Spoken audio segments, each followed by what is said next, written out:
ได้หน้าคุณลุง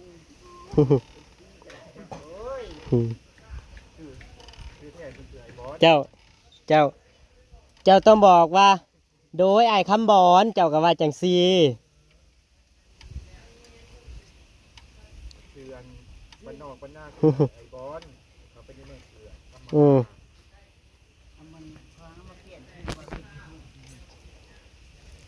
กลือคือเนาะเบิ่งมุมนี่คืออะลีซอยกันเห็ดของกินของอยากคืออบอุ่นอะลี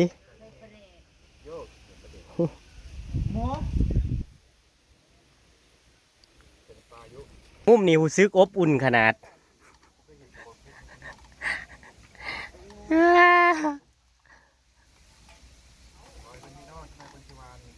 เห็ดแสบๆเด้อสองเถานั่นดิพอเสียวซอยเลยเด้อไปเอาใบตองกับพระอิตูมาให้แล้วแล้วก็สีซอยกินบัดนี้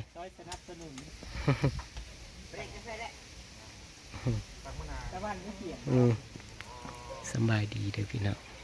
สิดูเบื้องหลังสองเถา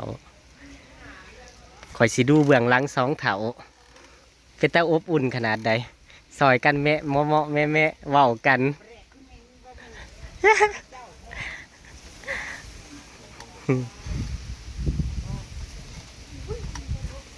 สิได้ไปหาอยู่บ่เฮ็ดนี่นะตอนเที่ยงสิบ่ได้กินมะเขือหญ้าเอาบ่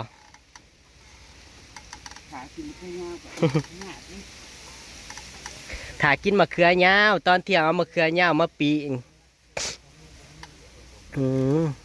หนาหักดีเนาะ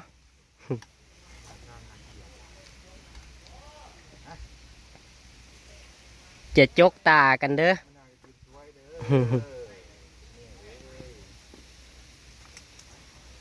นอนอย่างคักอะไรจะมาเข้า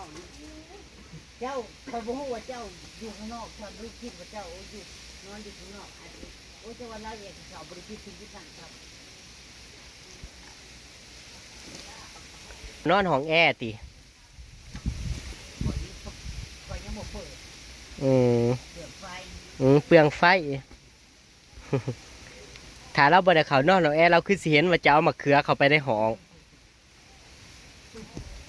เราเห็นจะเอามะเขือเข้าไปในห้องเราว่ามื้อเช้าข่อยมาเราบอกข่อยนะ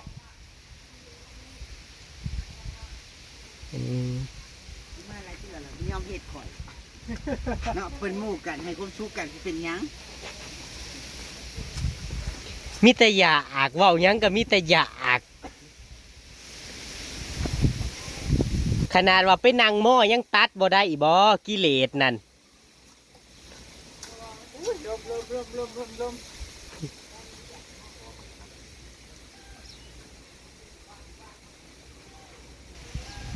ล่มแห้งอะลีล่มแห้งมือนี่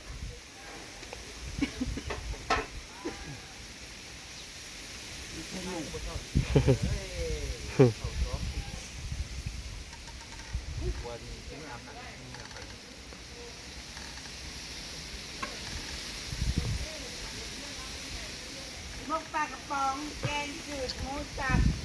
แล้วก็ผัดเกลือสีเฮ็ดกับเขาวให้สร้าง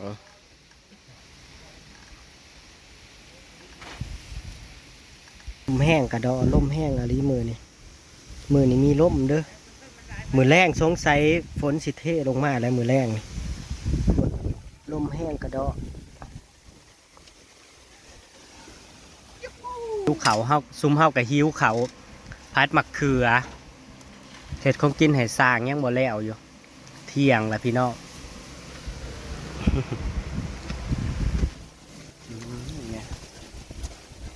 ผัดมะเขือใส่หมูมือบ่าววงผัดผักบ่งบ่าววงมึงแน่กินอย่างปกติของผัดผักบุ้งนี่แล้วก็ย่างมุก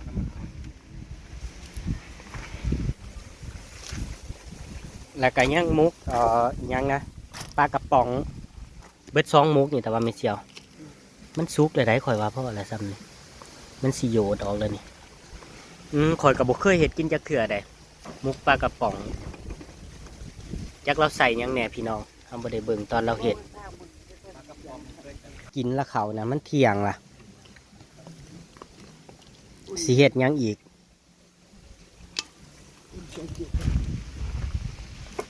อืมมีแกงจืดพี่อันนี้คือกับเขาวสร้างบ่มวนข้อเด็กพี่น้องขอเลยอยากกลับมานอนฮะ เจ้าว่าเสียงทุ่มๆอยู่วะ ก็นั่นแหละคอยบ่ม่วนคอเดียวนี่คอยเมื่อยแต่สิกินยาแหละเป็นรอบนี้มันหึงอะลี ตัวใหญ่เลยตัวสายเนี่ย แต่ขึ้นมาปุ๊บ ตัวสายใหญ่ วังลงไปหาแม่น่ะกะอีแม่ไปซื้อยามาให้กินน่ะกะเท่าไดสูตรมันก็ยังบ่เศร้านี่ถ้ามันเศร้าแล้วมันสิเศร้าเองรอมันเศร้าเองอะนะ เฉพาะเจ้าจังบ่ได้แวะบ่าวงจังมาเลยเนาะ หนึ่งก็บ่ได้แวะเว้าวงสองก็ฝนตกน้ำแล้วก็เป็นไอน้ำมื้อวานนี่มันบ่ม่วนก็เลยบ่ได้แวะเว้าวงมื้อวานนัดกันไว้เว้ากันไว้ว่าสิแวะเด้มื้อวานนี่โอ้ยแต่ลมแห้งอะลิมาบวกกับกินบ่ได้คารับมันก็เลยบ่เศร้า ห้องเด็กเขารู้จัก เขาสิอิ่มอยู่กับเขาวสร้างสำนันนะฮะ กูว่านี่แกไม่อันเดียวมีใส่ขี้ยาได้ เอา เฮ็ดให้กินดีเพราะตายแล้ว เอา เอาค่อยจ้าค่ะ แม่นบ่ เบิ่งแหน่เบิ่งแหน่พี่น้องกับเขาวสร้างเพิ่นสิให้สร้างอะสร้างสิอิ่มบ่สร้างเท่าใดคนจ้างขาดก็อย่างน้อยก็เฮ็ดกับเขาวให้เขาหลายๆแหน่เห็นว่าก็ได้อันนี้ก็สิโพอดหลายอืม เสียงซอยดีได้ เฮ็ดจังได๋ซะ บริษัทเฮ็ดซอยเว้านี่จ้ะซอยเว้าเออ ซอยเว้าเด้อ ซ ซ อ อย ย เออ บ่แม่นมามื้อนี้ได้เมซี่เอา น้ำแม่นบ่ มามื้อนี้มื้อแรกนี่ก็ฮอดแล้วนี่ก็เลยฝ่าเว้าเด้ฝ่าเว้า คิด คิดจังไดจะเว้านะ พี่เขาว่าจะได้มันก็ออกฮ้อน มันอยู่บกจบดอกเออ ได้เจ็ดมือไหม 8 มื้อ8 มื้ออันที่จริงอ่ะสิให้ได้14มื้อแต่ว่าล่าออกมาเนี่ยก็คือแบบว่าสิออกมา นอนผัว ประมาณนั้นแหละ จะแม่บ้างอ้าปาก บ่แม่นเด้เสีย นั่งกระเทยทั้งหลายนั่น สิมาวานเข่าแม่เสียว ว่านข้าวผัวอยู่เฮือนเฮ็ดหยังอยู่กับว่านทำแม่ วาน ยัง ผู้เดียว เป็นยัง วาน บ่เป็น วานผู้เดียวมันก็บ่ม่วนและแม่เสียวเฮ็ดจังไดตะวานผู้เดียวมันก็บ่ได้ดังใจเพิ่นแหละจักสิทีสิห่างมื้ออื่นนี่แหละสิให้บ่าววงไปวานซอย แล้วก็เจ้าบ่ได้ไทยดอกให้เอารถใหญ่มาปั่นเลยได้มื้ออื่นน่ะ เสร็จแล้ว มารอชิม ยังสุกินสิไป ลมแรงวันนี้ลมแรง ยินดีน้ำเด้อฟานแล้วยินดีน้ำบาวงเพิ่นผ่านแล้วพี่น้องเพิ่นกำลังกอกผ่านเป็นยังกับผ่าน กอกข้อมูลใส่ หักตกทางตาเขาต้องคิดว่ายอดวิวเราดีได้ แมนยอดวิวเราดี คลิปแรกมันดีกว่าเฮาบ่จักคลิป2นี่ก็11,000 ดีกว่าซุมเฮาพุ่นวิวเรานั่นวิวเรานั่นดีกว่าดอเอ้ยไม่เฮ้ย จักแลอันนี้บ่ฮู้ ไม่มันยังคำอยู่มันยังแบบคนกำลังติดตาม ผู้ติดตามจำนี้มันเดี๋ยวมันยอดเลยแบบมันขอบเฉลี่ยมัน ป้ากัด ยอดหลายกว่าคนติดตาม ผู้ติดตามสำนียอดวิวย อดเฉลี่ย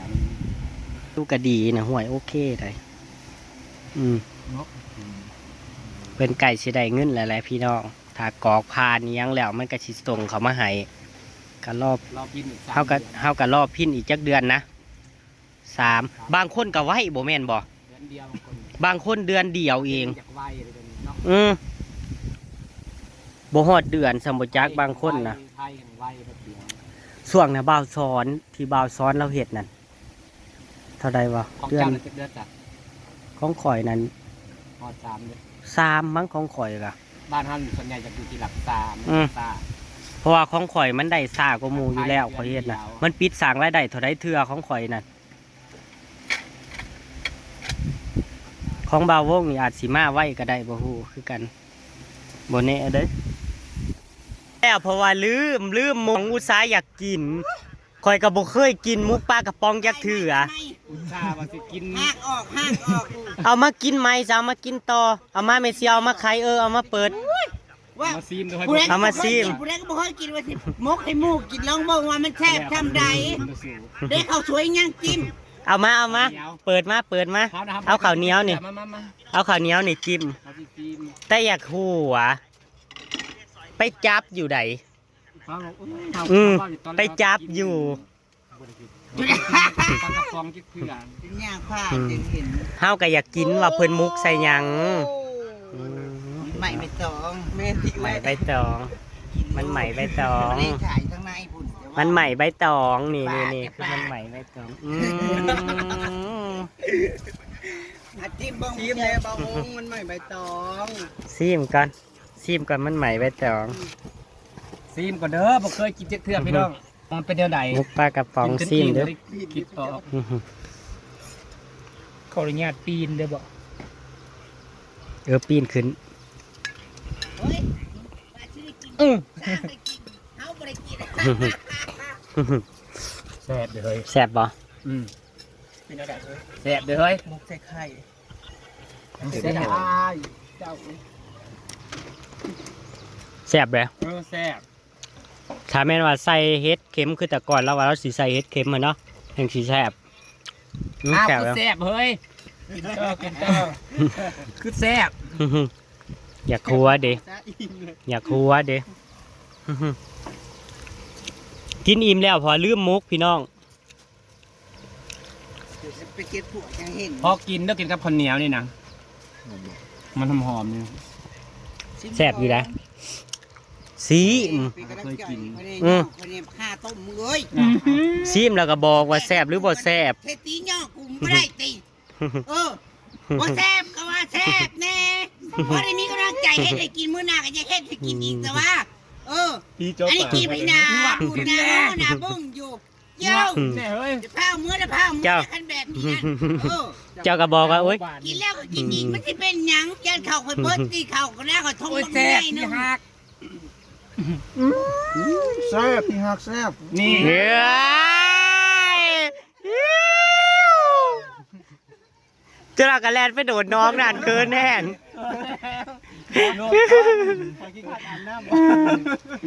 เจ้ากับโ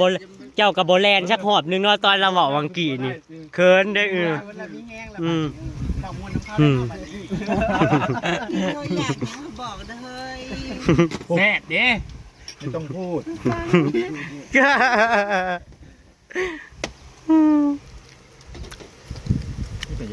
แซ่บแซ่บไปได้ยังบ่เคยเห็ดกินเอาไปเห็ดกินเด้อพี่น้อง เป็นหอมๆ มุกปลากระป๋องพี่น้องใส่ผักอีตู มุกปลากระป๋อง ใส่เห็ดก็คือสิแซ่บเด้อพี่น้องเคยเห็นน่ะ เก็บเนาะ แซ่บกับผัดมะเขือกับผั มั ด น ข้า ไล่ วโพ เท่า ด ไร กิน คุณพ่อผมมีนักกินผมมาเปิดพ่อผม แซ่บกับผัดข้าวโพดเติมกินอีก เมี่ยงเห็ดเวียกแล้วบัดนี้ อ๋อจะปากกระป๋องนำมาป้อนไว้เดี๋ยวเป็นแพง ถ้าเคยกินพอกินเนาะบ่เคย ใส่ปังน้ำตู้ เอาเคยแต่ผัดกะเพรา ใช่ให้บ้องป่าบ้องไงเราเฮ้ย ไม่ครับ ต้มยำบุญเส้น ต้มยำบุญเส้น แซ่บแซ่บ แล้วก็ฉันเห็ดต้มยำใส่บุญเส้นกับไอ้ผัดกะเพรา พันหนึ่งแม่ กินกับซ้ำนั่นมุกกับบ่เคย แต่ว่าล้างๆนี่กินไม่ได้จ้า เอาแล้วกะสิหนึ่งหมักอื้อพี่น้องเพิ่นเอาหมักอื้อลงมาเพิ่นเอาหมักอื้ออยู่ในนะเพิ่นไปสิล้างซอยอยู่ เพราะกลัวก็ช่วยกันนี่ก็ช่วยกัน ฟาเซียวสิล้างซอยดอก นั่งเห็ดงกๆผู้เดียวนี่โอ้ย ผู้ซึกแบบว่าใส่ใส่เขาน่ะคือเขาเป็นผัวเพิ่นอลีนี่ได้ใส่เขาน่ะแต่ละอย่างน่ะฟาเซียวสิล้างซอยดอก คนมันก็บ่แน่ปัจจุบันเนี่ยเขาเป็นโมกัน แม่นบ่อนาคตเนาะว่าเรื่องเมเซียวฮะเมเซียว พระพุทธเจ้าเฮ้ยบ่แม่นพระพุทธเจ้าได้จะมีหูก่อนเวลา เมเซียวก็มีความหวังขนาดเนาะเมเซียวน่ะมีความหวังขนาด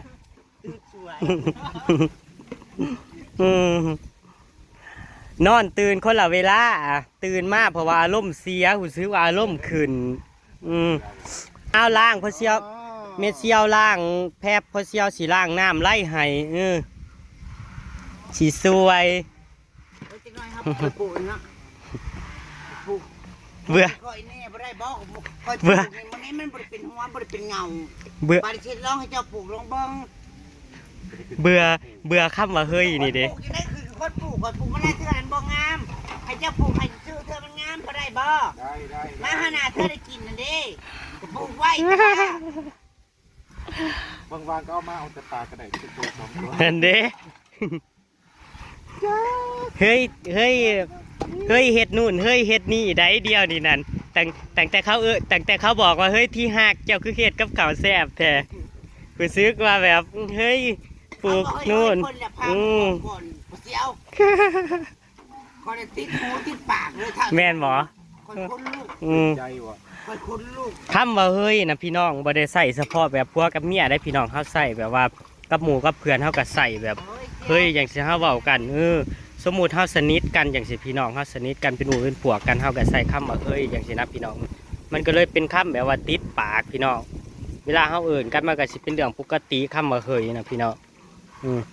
เดี๋ยวล้างถ้วยซอมเมสเซียวกันพี่น้องไปพี่น้องไปทำลาผ้าจากแล้วพี่น้องมือแรงเมียคอยกับมาแล้วพี่น้องมืออื่นกับสิวานเขาวานนับเมียกับยูวัดกับยูบ่นิ่งเฮ็ดจังได้ซะคอยนึกว่าเพิ่นมาแต่บ้านแต่คนในบ้าน บ่เพิ่นสิออกมือแรงเพิ่นเพราะว่าเพิ่นบอกว่าเพิ่นอยู่ให้ได้8 มื้อเด้บัดเพิ่นกลับเข้าไปใหม่แล้วมันสิอยู่ได้บ่เฮิงหั่นนะแม่เสี่ยว อยู่บนนิ่งจะได้อยู่คอยเนาะหัวเนาะอยู่ปากแล้วแค่เว้าเลยเว้าเลยนี่ละจ้า เว้านัวหัวมวนพี่น้องถ้าบ่เว้าก็บ่ได้หัวพี่น้องถ้าบ่เว้าก็บ่ได้ม่วนเนาะพี่น้องเนาะเร็ว